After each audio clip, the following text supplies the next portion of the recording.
You know something? There's a lot of great superhero games on the NES. Batman the video game, Wolverine, and Silver Surfer are all good in their own right. But these 5 games I'm going to talk about are the complete opposite. For whatever reason, these titles missed the mark with bad controls, graphics, or poor game design, sometimes all 3. So strap on your tights and get ready for my top 5 worst NES superhero games. Never rub another man's rhubarb.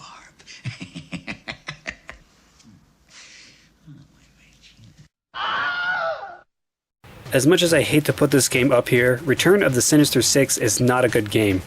Retro Matt and I received it as one of our gifts for our 9th birthday, and even as kids we knew this game wasn't that good at all.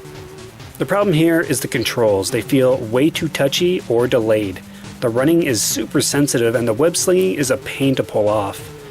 I must admit the title cards for each stage look amazing. Just look at these.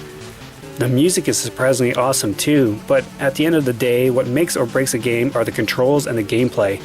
And while you're off searching for an item to pass a level's checkpoint, you'll be fighting with the controls all the way through. Pass on this webhead.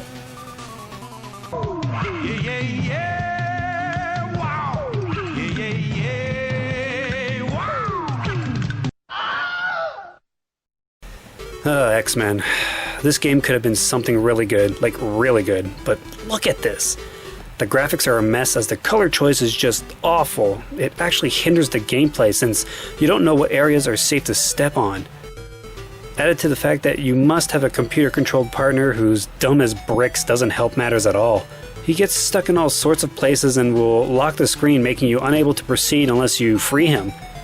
It had some cool things going for it, like each mutant having different strengths and weaknesses, but overall, I would just say avoid this one. Magneto's hordes are on the way to pillage, burn, and plunder. But there's one team that will not yield, the team that strikes like thunder. X-Men, X-Men, this is the day, this is the day. X-Men, X-Men, come in your way. Bartman meets Radioactive Man was released in 1992 towards the end of the NES's lifespan. It took possibly the best part of Bart vs. the World, also released on the NES, and made it a full-fledged game. And yeah, you get some superpowers and the Simpsons look is all there, but what holds this game back are the controls. It's the same flaws that all the Simpson games had before it. B button attacks and the A button jumps. The problem here is that in order to do a long jump, you need to run. Well, guess where they mapped that button? The jump button. Holding it down allows you to run, except you have to let it go in order to make your jump. It's just awkward and makes no sense, and shame on them for not fixing this. Oh, and it goes without saying that they reused a ton of their sound effects from previous games too. So lazy. Who are you supposed to be? I'm Bartman. Never heard of him. Full price. Oh, lousy ripoff. I recently talked about this junk heap of a game a little while ago. Just imagine for a minute though that Sunsoft got a hold of the Superman license like they did with Batman. Oh wait, they almost did, as there's a Superman prototype by Sunsoft for the NES. Did you know that? They lost the Man of Steel license and changed it to something more generic called Sunman. And unlike when they lost the Terminator license and changed it to Journey to Silius, Sunman was never published. It appears to be a standard action platformer that seems like it had some promise if they could have tweaked things a bit. Notice how I'm not talking about Superman?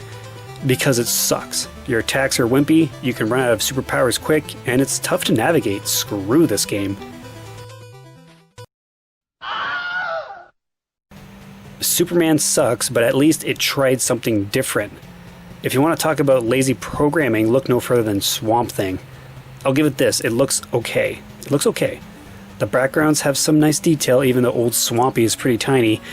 But this game uses some of the sound effects from the Simpsons games. Are you kidding? The Simpsons games.